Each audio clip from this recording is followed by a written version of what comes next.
what do we, meaning the SSIO of Malaysia, the centers, the members, and the devotees, stand to lose by joining the Global Council? Suresh, to your fellow Actually, Malaysians. all right. Okay. So actually, the question should be not asked this way. It should be asked, what is there that we can do? What is it that we can gain by going against the SSSIO International Organization? I think Brother Venkat answered that before I have. The pillar, the backbone of this bone of contention, the real pillar is this. I mean, the real thing is that Bhagavan gave us this. I think this is what we must now understand. Uh, we are all united. We all come from different countries, different places, different homes, different regions, but we all are united only by one, Bhagavan Sri Sathya Sai Baba. So his guidance, his instructions, his teachings, that is the basis. You see, if the document was not there, by the bylaws was not there, the instructions was not there, the guidance was not there, the 2003 document was not there, it's quite a different ball game altogether. But it is there. He took time and trouble to create that. He fostered the organization. Then how?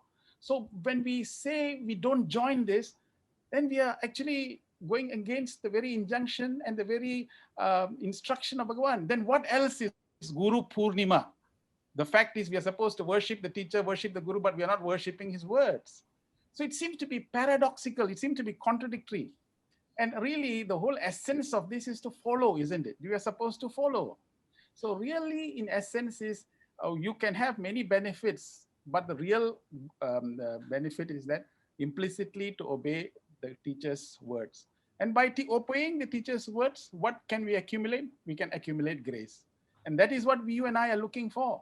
Because ultimately, for the spiritual realization and for why we are here is to get the grace of divine. And if that can be conferred by implicitly obeying the teacher, I think what else are we talking about gain? So now, we can, while we philosophize this, we also must be practical also. The devotees will be seeing, oh God, you see, if I join, I will get privileges, I will get this, I will get that, I will get all these things. So this is the mind of a devotee. It is nothing wrong with that, because that's what it is. But what we are saying is that, hey guys, you're making a decision. And the decision today, you're making something that probably you can enjoy those privileges in about 1 or 2 years' time, because you cannot possibly go to India now. Why? In Malaysia, you can't even go across the gate because of the MCO and many other restrictions that we have at this point because of the pandemic. So a decision that will entitle you to get the privileges can only happen 1 or 2 years later. Then what is the big hurry that we need to do it now? Number one, that's the main thing now. That's the main contention that you have. What is a necessity? Number two, we all are hurrying for this 24th thing. What is that urgency that we need to register by this day? Hey, this is something, I mean, it doesn't make sense at all why we should hurry in this manner. So the whole thing of a devotee is that if you're going to make any decision, it should not be made upon fear, upon restlessness, upon agitation, while we are confused. Decisions should not be made. Because Krishna said in the Gita, the first quality that we must have is fearlessness. So why should we fear? So the whole point here is that the real amazing conscience that we possess is that, hey, I followed my teacher's words. I said, the teacher said, this is what he has created. Therefore, by staying with the teacher, by staying implicitly and obeying the teacher, one thing good is that I'm following him. And by following him, let him bestow the grace and the love and the respect that we will possibly gain by doing so. That I think is the... Ashok, let me add something that I think it's important. You know, you mentioned about the pros and cons. I will tell you the pros. The pros for those that join the Global Council will be, first of all, that they will be, perhaps as I heard, they will receive a robe. Second, they will be able to present cultural programs in Prashanti Nilayam. And third, they will please the managing trustee. It seems now that the managing trustee has grown into the central trust, and the managing trustee has grown to a status of second to Swami.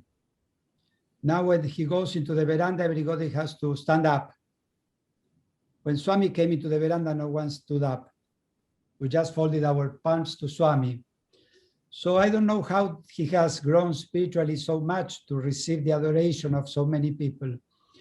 But they are using, they say that the means should be as pure as the end. Their means is threatening the people that if they don't register with the Global Council, they will not be able to do this and that. Second, they are tempting the people, as Ratnakar the first day tempted me to get Narendra Reddy's position and tempted Suresh with a couple of positions, temptations. The temptations were given to Jesus when he was in the desert. And so we as spiritual aspirants should never yield to those temptations. And at the end, I will tell you, they came with the excuse that what will happen when we are not anymore. And today I heard something even worse. First, what will happen when we are not anymore? If we believe that Swami is a Purna Avatar, is the omniscient Lord of the universe, the procedures that he gave us are perfect for now and forever. Nothing will happen when I'm not going to be in this body or Narendra Reddy is not going to be in this body, because also Ratnakar one day will die. But the procedures that Swami gave us will last forever, and we must have faith in that and not be afraid that we need to join the Global Council, because if not, who will appoint the new officers tomorrow? Have faith in Swami. Swami will select the proper people to follow his mission.